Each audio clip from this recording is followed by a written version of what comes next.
Hello বন্ধুরা, তোমরা সবাই কেমন আছো? আশা করছি তোমরা সবাই ভালো আছো। আমিও ভালো আছি। আজ আমি একটি কবিতা আবৃত্তি করব নববর্ষ উপলক্ষে।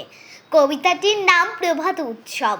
লিখেছেন কবি রবীন্দ্রনাথ ঠাকুর।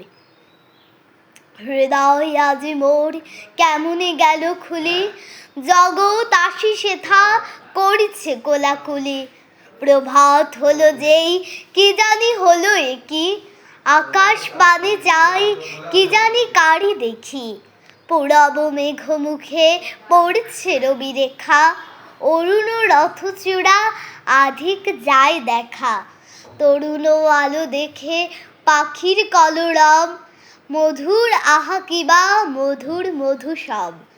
আকাশ এসো এসো ডাকিছ বুঝি ভাই, গেছি তো তোরই বুকে আমি তো হেথা নাই। প্রভাত আলো সাথে ছড়ায় প্রাণ মোর, আমার প্রাণ দিয়ে ভরিব প্রাণ তোর। ওঠো হে ওঠো রবি আমারে তুলে লাও, অরুণ তরি তব পূরবে ছেড়ে দাও। আকাশ পারাবার বুঝি হে পার হবে, আমারে লাও তবে আমারে লও তবে। ধন্যবাদ সকলকে।